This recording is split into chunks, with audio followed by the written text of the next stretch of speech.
ചിന്തിക്കാം. നമുക്കറിയാം, ട്രെയിനിങ്ങിനായി അല്ലെങ്കിൽ ഒരുക്കത്തിനായിട്ട് നാം തയ്യാറെടുക്കുന്നതിന് മുമ്പ് നമ്മെ അകത്ത മണ്ഡലത്തിൽ കൊണ്ടുവരാറുണ്ട്. ഏതിനും ഒരു ട്രെയിനിങ് പീരീഡ് ഉണ്ടായിരിക്കും. അകത്ത മണ്ഡലത്തിലാകുന്നു ദൈവം നമ്മെ പണിയെടുക്കുന്നത്. ഒരു മെഷീൻ പണിയെടുക്കുന്നത് അകത്ത മണ്ഡലത്തിലാണ്. ഒരു ആയുധം പണിയെടുക്കുന്നത് അകത്ത മണ്ഡലത്തിലാണ്. ഏതൊരു വസ്തു പുറത്തു വരുന്നതിന് മുമ്പും അതിന് അകത്തെ ഒരു മണ്ഡലമുണ്ട്.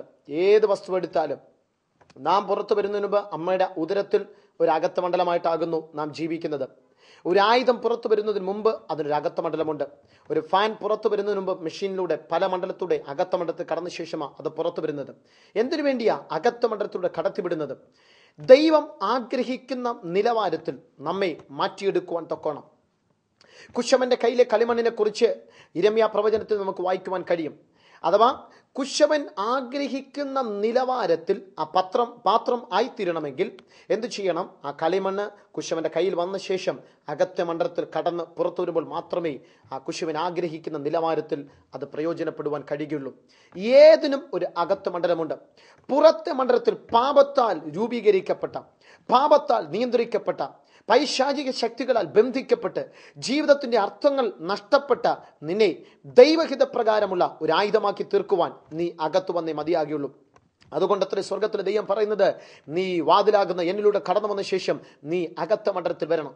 പുറത്ത് നിന്റെ ചിന്ത അത് പാപചിന്തയാ. പുറത്തായിരുന്നപ്പോൾ നിന്നെ സ്വാധീനിച്ചത് ലോകമായിരുന്നു. പുറത്തായിരുന്നപ്പോൾ നിന്നെ സ്വാധീനിച്ചത് നിന്റെ സുഹൃത്തുക്കളായിരുന്നു.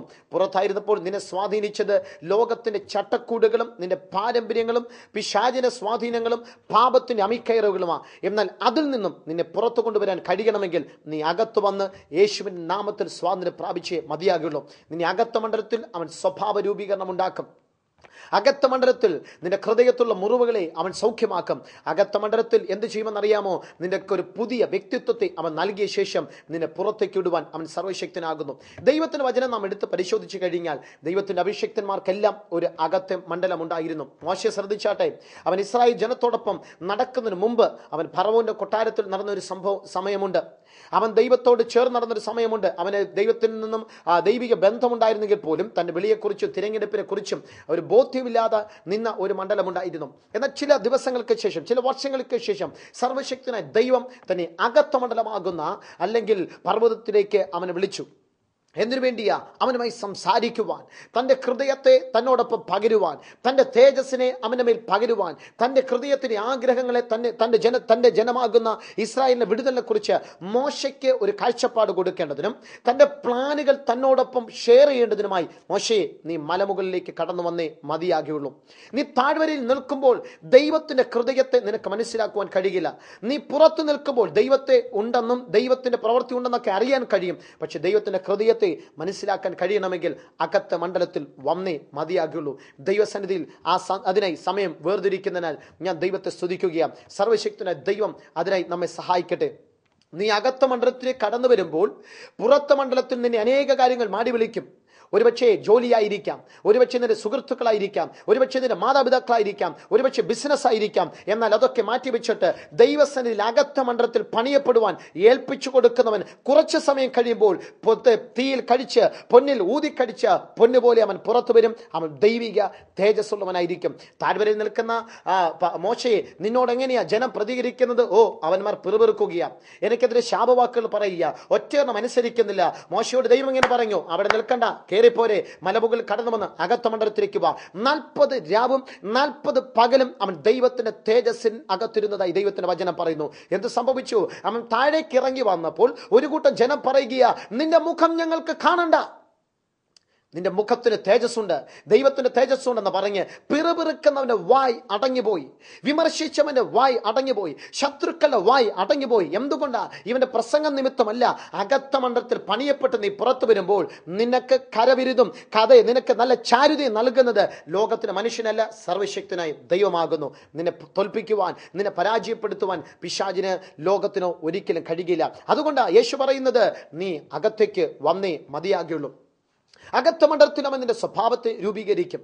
നിന്റെ ബാഡ് മെമ്മറീസിനെ, അല്ലെങ്കിൽ കഴിഞ്ഞ കാലത്തുള്ള തിക്താനുഭവങ്ങളെ, ആൾക്കാർ പറഞ്ഞ ശാപങ്ങളെ, അല്ലെങ്കിൽ ദേശത്തിന്റെ ശാപങ്ങളെ, അല്ലെങ്കിൽ കുടുംബ ശാപങ്ങളെ എന്ത് ചെയ്യും? അവൻ അകത്ത മണ്ഡലത്തിൽ അതിനെ തകർത്ത ശേഷം നിന്നെ സ്വതന്ത്രത്തോടെ എവിടേക്ക് വിടും? പുറത്തേക്ക് വിടും. എങ്ങോട്ടേക്കാ വിടുന്നത്? വന്ന സ്ഥലത്തേക്ക് തന്നെയാ നിന്നെ പുറത്തേക്ക് വിടുന്നത്. പലരും ചെയ്യുന്നൊരു കാര്യമുണ്ട്, അകത്ത മണ്ഡലത്തിൽ ഇരുന്ന് ആരാധിക്കുകയും പ്രാർത്ഥിക്കുകയും ചെയ്ത് ദൈവസന്നിധിയിൽ എന്ത് ചെയ്യുമെന്ന് അറിയുമോ? 7 ദിവസം ഉപവസിക്കും, പിന്നെ എന്ത് ചെയ്യും? 21 ഇരിക്കും, പിന്നെ എന്ത് ചെയ്യും? കുറച്ച് കഴിയുമ്പോഴത്തേക്ക് പിന്നെ 40 ഇരിക്കും. അവരുടെ പരിപാടി ഉപവസിക്കുക, പ്രാർത്ഥിക്കുക മാത്രമാണ്. എന്നാൽ പുറത്ത മണ്ഡലത്തിലേക്ക് പോകാൻ അവർക്ക് താല്പര്യമില്ല. അവർക്ക് ഭയങ്കര സന്തോഷമാണ് ആരാധനയ്ക്ക് വരുന്നത്, അവർക്ക് ഭയങ്കര സന്തോഷമാണ് ദൈവപ്രവൃത്തിക്കായിട്ട് സമയത്ത് വെറുതിരിക്കുന്നത്, അവർക്ക് ഭയങ്കര സന്തോഷമാണ് മീറ്റിങ്ങുകൾക്ക് എന്നും പോകുന്നത്. എന്നും ഒരു ക്രൂസൈഡ് ഉണ്ടെങ്കിൽ ഭയങ്കര സന്തോഷം, അവിടെ 40 ഉണ്ടെങ്കിൽ അവിടെ പോകും, ഇവിടെ 21 ഉണ്ടെങ്കിൽ 21 പോകാം. അഥവാ ദൈവപ്രവൃത്തിക്ക് വേണ്ടി പ്രയോജനപ്പെടുവാൻ കഴിയാതെ എന്നും അകത്ത് മണ്ഡലത്തിൽ കറങ്ങി നടക്കുന്നവനെ കൊണ്ട് ദൈവത്തിന് ഉപയോഗിക്കുവാൻ കഴിയില്ല. മോശേ, നിനക്ക് അകത്ത് മണ്ഡലത്തിൽ ഒരു സമയമുണ്ടെങ്കിൽ നിനക്ക് പുറത്ത മണ്ഡലത്തിലും ഒരു സമയമുണ്ട്. പുറത്ത മണ്ഡലത്തിൽ നീ പരാജയത്തിന്റെ ഹിസ്റ്ററിയുമായി നീ അകത്ത് വന്നെങ്കിൽ ദൈവം നിന്നെ അകത്ത് നിന്ന് പുറത്തേക്ക് വിടുന്നത് വീണ്ടും പരാജയപ്പെടുവാനല്ല, ജയത്തിന്റെ കൊടി പാറിക്കുവാനാ. നീ എവിടെ പരാജയപ്പെട്ടോ, നീ എവിടെ തകർക്കപ്പെട്ടോ, നീ എവിടെ ഉടയ്ക്കപ്പെട്ടോ, അവിടെ നിന്നെ ജയിപ്പിക്കുവാൻ വേണ്ടി സ്വർഗത്തിലെ ദൈവം പറയുക, നീ പുറത്ത് ഏത് മണ്ഡലത്തിൽ നിന്ന് വന്നോ അവിടേക്ക് തന്നെ ഞാൻ നിന്നെ മടക്കി അയക്കുകയാണ്. എടുത്ത് പരിശോധിച്ചാട്ടെ, ഇസ്രായേലിന്റെ ചരിത്രം എടുത്ത് പരിശോധിച്ച് അപ്പോസ്തല പ്രവൃത്തി പരിശോധിച്ചു കഴിഞ്ഞാൽ യെരുശലേമിൽ വെച്ച ശിഷ്യന്മാർ ഏറ്റവും അധികം അപമാനിക്കപ്പെട്ടത്, ഏറ്റവും അധികം നിന്ദിക്കപ്പെട്ടത്, ഏറ്റവും അധികം പഴിയേൽക്കാൻ തക്കോണം ഇവിടെ തുറന്നത്. നേതാവിത തൂങ്ങിക്കിടക്കുന്നു. ഒരു കൂട്ടമുണ്ട്, ഉള്ള വള്ളവും വലയൊക്കെ വിട്ട ശേഷം ഇവന്മാര് ഒത്തിരി അത്ഭുതങ്ങൾ കണ്ട ശേഷം പുറകെ നടക്കുകയാ. ദോ കിടക്കുന്നു, അവൻ മരിച്ചു, അവൻ അടക്കപ്പെട്ടു, അവനിതാ എങ്ങുമല്ലാതെ തീർന്നിരിക്കുന്നു. നേതാവ് എന്തിയേ എന്ന് കളിയാക്കിയൊരു മണ്ഡലമുണ്ട്. അനേകർ പുച്ഛിച്ച മണ്ഡലമുണ്ട്, അവരെ തിരസ്കരിച്ച മണ്ഡലമുണ്ട്, ഭക്ഷണം കൊടുക്കാത്ത മണ്ഡലമുണ്ട്, പള്ളിയിൽ നിന്ന് പുറത്താക്കിയ മണ്ഡലമുണ്ട്, ജീവിതത്തിൽ അപമാനിച്ച മണ്ഡലമുണ്ട്. കുടുംബക്കാർ അവർക്ക് വിരോധമായി തീർന്നു, പരീക്ഷന്മാർ അവർക്ക് വിരോധമായി തീർന്നു, ന്യായശാസ്ത്രികൾ അവർക്ക് വിരോധമായി തീർന്നു. എന്നാൽ സ്വർഗത്തിലെ ദൈവം പറഞ്ഞു, അപ്പോസ്തല പ്രവൃത്തി 1-8 വാക്യത്തിൽ ഇങ്ങനെ പറഞ്ഞിരിക്കുന്നു, ഉയരത്തിലെ ശക്തി ലഭിക്കുവോളം നിങ്ങൾ അകത്ത മണ്ഡലത്തിൽ ഇരിക്കുക. നീ ഇപ്പോൾ പുറത്തിറങ്ങണ്ട, നീ ഇപ്പോൾ പുറത്തിറങ്ങി ഒരു പരിപാടി ചെയ്യണ്ട, നീ അകത്ത മണ്ഡലത്തിനായി കാത്തിരിക്കുക. ആ ഭാഗത്തിലേക്ക് പോകുവാൻ ഞാൻ ദൈവകൃപയിൽ ശരണപ്പെടുക, ഇതിലേക്ക് മടങ്ങി വരുവാനും ദൈവകൃപയിൽ ആശ്രയിക്കുന്നു. അപ്പോസ്തല പ്രവൃത്തി അതിന് 1-ാം അതിന് 8-ാം വാക്യത്തിലേക്ക് നിങ്ങളുടെ ശ്രദ്ധയെ തിരിക്കുവാൻ ഞാൻ താല്പര്യപ്പെടുക. അതിനകത്ത് ഇങ്ങനെ എഴുതിയിരിക്കുന്നു, എന്നാൽ പരിശുദ്ധാത്മാവ് നിങ്ങളുടെ മേൽ വരുമ്പോൾ നിങ്ങൾക്ക് ശക്തി ലഭിച്ചിട്ട് യെരുശലേമിലും യഹൂദയിലും ശമരിയിലും ഭൂമിയുടെ അറ്റത്തോളം എന്റെ സാക്ഷികളാകും എന്ന് അവൻ പറഞ്ഞു. ശ്രദ്ധിച്ചു കേൾക്കണം, ദൈവത്തിന്റെ വചനം പറയുക. അതിനു മുമ്പ് യേശു ഇങ്ങനെ പറഞ്ഞു, ഉയരത്തിൽ നിന്ന് എന്ത് ചെയ്യണം? ശക്തി ലഭിക്കുവോളം എന്ത് ചെയ്യണം? നിങ്ങൾ നഗരത്തിൽ തന്നെ പാർക്കണം എന്ന് ദൈവത്തിന്റെ വചനത്തിൽ എഴുതിയിരിക്കുന്നു. നിങ്ങൾ എന്ത് ചെയ്യണം? നഗരത്തിൽ പാർക്കണം. എന്തിനു വേണ്ടിയാ? അകത്ത മണ്ഡലത്തിൽ പാർക്കണം. എന്തിനു വേണ്ടിയാ? ദൈവത്താൽ രൂപീകരിക്കപ്പെടുവാൻ. ചരിത്രം ഇങ്ങനെ പറയുന്നു, 120 പേരാ ഒരുമിച്ച് കൂടിയിരുന്നത്. പക്ഷേ ചരിത്രം പരിശോധിച്ചു കഴിഞ്ഞാൽ ചില പുസ്തകങ്ങൾ ഇങ്ങനെ എഴുതിയിട്ടുണ്ട്, ആദ്യ നൂറ്റാണ്ടിൽ യേശുവിന്റെ വാഗ്ദത്തത്തിന്റെ പരിശുദ്ധമാനായി കാത്തിരുന്നത് 120 പേരായിരുന്നില്ല. 1000-ലധികം ആൾക്കാർ അവിടെ കാത്തിരുന്നതായി ചരിത്രങ്ങൾ ഇങ്ങനെ എഴുതിയിരിക്കുന്നു. ഞാൻ പലയിടത്തും വായിച്ചിട്ടുണ്ട്. എന്നാൽ ചില ദിവസങ്ങൾ അവർ കാത്തിരിക്കാൻ തുടങ്ങി.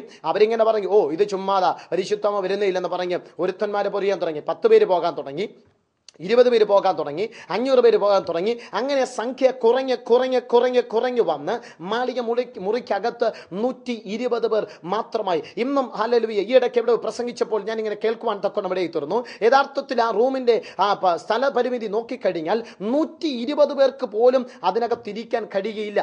അഥവാ തിങ്ങിയും ഞെരുങ്ങിയും വളരെയധികം വിഷമിച്ചുമായി ഇരിക്കുന്നത്. പക്ഷേ 120 പേർ എന്ത് ചെയ്തെന്നറിയാമോ? വാഗ്ദത്തത്തിന് പരിശുദ്ധമനായി അകത്തെ മണ്ഡലത്തിൽ കാത്തിരുന്നു. Your waiting time is not a wasting time. നീ ദൈവത്തിനെ കാത്തിരിക്കുന്ന സമയം അത് നഷ്ട സമയമല്ല.